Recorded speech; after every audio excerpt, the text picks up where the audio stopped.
yang berikutnya, ini cita-cita saya ke depan. Nanti di setiap batasan kabupaten itu ada gapura.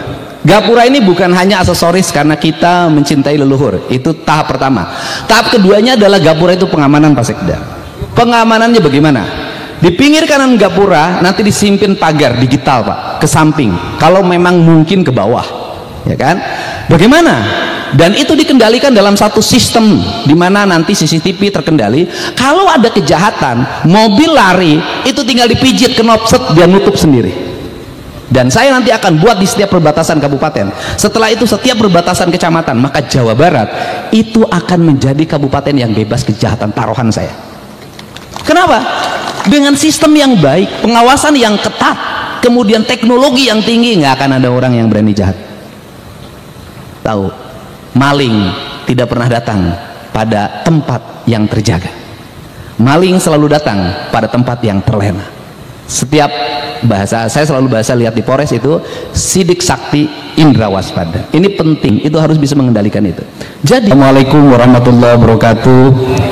Sampurasun Pak Bupati Subang yang saya hormati, Pak Dandim, Pak Wakapolres, Kasat Serse, Pak Kapolsek, Pak Dan Ramil, Pak Sekda, Kepala Badan Kepegawaian Daerah, dan seluruh para pegawai serta manajemen PT Surya Cipta dan manajemen PT BID. Saya mengucapkan terima kasih. Hari ini kita bersama-sama untuk melakukan ikrar sumpah jabatan bahwa kita berkomitmen mendorong kemajuan Jawa Barat. Pertama, meninggalkan berbagai ego yang bersifat personal, kemudian masuk ke wilayah tujuan dan cita-cita kita. Semua orang harus bekerja yang baik, maka tidak ada kalimat jam kerja. Jam kerja itu formal. Saya tidak penting jam kerja, Pak. Kenapa? Kita bisa masuk jam 7, keluar jam 3, tapi itu semua tidak ada arti kalau tidak ngapa-ngapain. Yang diperlukan itu langkah-langkah out of the box, menyelesaikan problem. Saya tugas kepala PU, masuk ke sini, saya tadi lihat jalan bergelombang. Kemudian ini kawasan industri. Jangan sampai ada persepsi di mata publik investor Indonesia dan investor nasional, pemerintah Indonesia, pemerintah Jawa Barat, pemerintah Kabupaten Subang tidak memperhatikan pertumbuhan ekonomi, sehingga masuk kawasan industri jalannya bergelombang. Saya minta kepala PU nggak usah ngomong proyek, kita cari duitnya, dalam waktu 2 minggu jalannya sudah rapi, berbeton dan dilebarkan. Itu cara kerja. Ini cara, Pak. Yang kedua, kalau saya tidak berimajinasi lawan premanisme, lawan ormas-ormas yang menjadi alat bagi orang, gitu kan, yang sifatnya preman.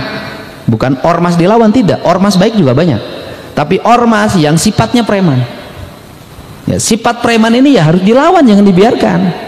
Kenapa selama ini mereka berani? Karena semua orang takut.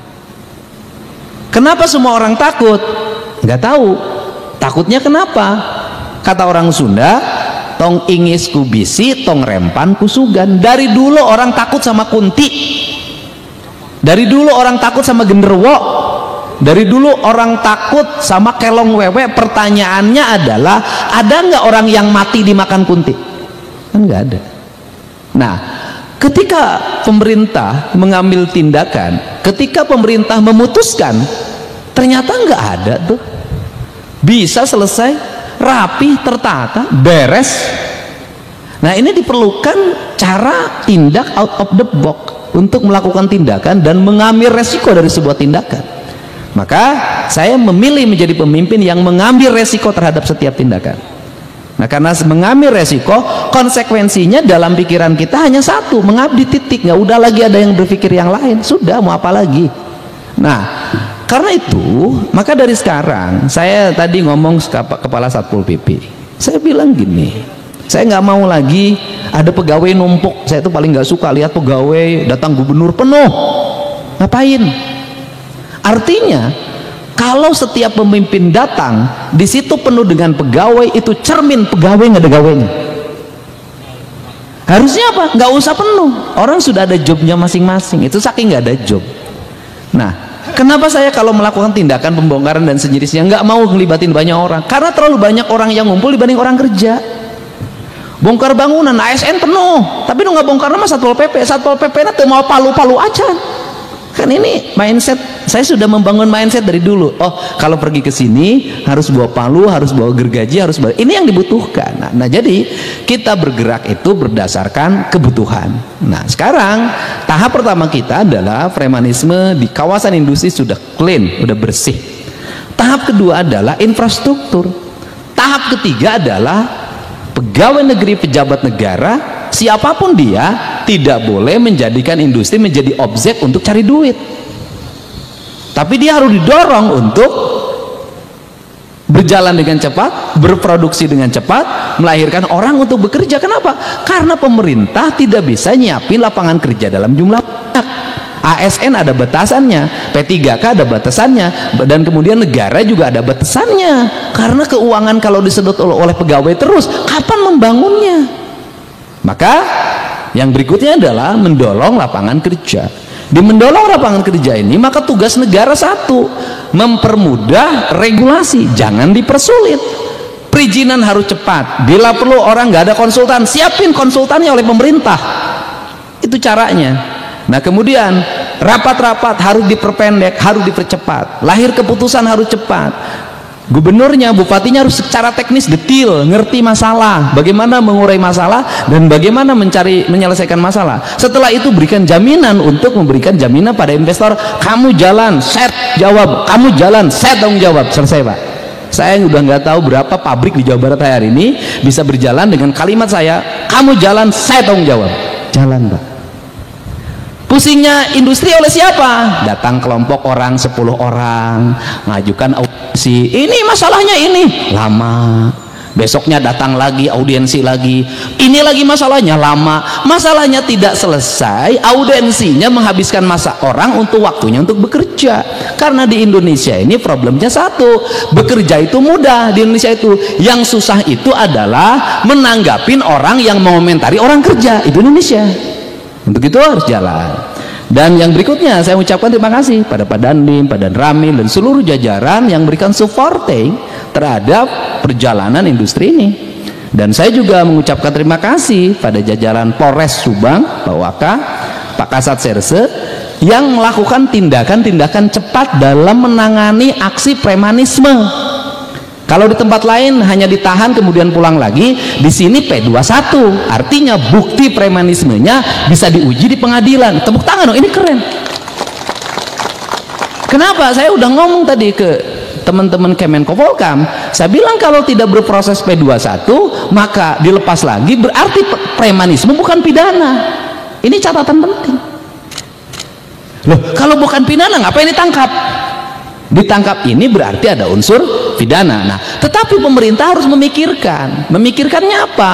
Mereka yang tidak terbukti pidana tapi ikut-ikutan bergelombol dengan mereka menjadi preman, berarti pemerintah harus membuat ruang kesadaran. Maka nanti barak militer, barak Polri itu adalah barak untuk merubah pikiran manusia jadi dari buruk jadi baik, dan kita juga harus mendorong dia untuk bekerja dan menyiapkan lapangan kerja. Karena premanisme bisa lahir juga karena ketidaktersediaan lapangan kerja, sehingga nanti mereka cocoknya lapangan kerjanya apa?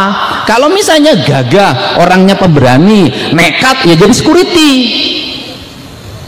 Kan bisa jadi nanti preman-preman yang gagah pemberani itu ya sudah didik jadi security, jadi tenaga pengaman resmi, dilatih oleh negara, dididik. Nanti bisa jadi kalau sekarang banyak anak-anak sekolah lulusan barak TNI kemudian di sekolahnya sekarang jadi duta kedisiplinan, kemudian jadi duta paskibra, ya nanti preman-preman direkrut kemudian dididik mereka menjadi duta keamanan negara, tetapi bukan orang nggak berguna jadi duta, tapi yang disebut duta itu adalah mereka bisa dididik, dilatih, diarahkan dan memiliki profesionalisme sebagai seorang security. Kan keren. Nah, ini kan penting. Nah, kemudian termasuk juga di dalamnya keamanan perbankan. Kan saya otokritik ke Pak Dirut. Jadi Kasat Serse ini ke saya menyampaikan bahwa dia sudah meminta untuk menyerahkan barang bukti ini ke kepala cabang.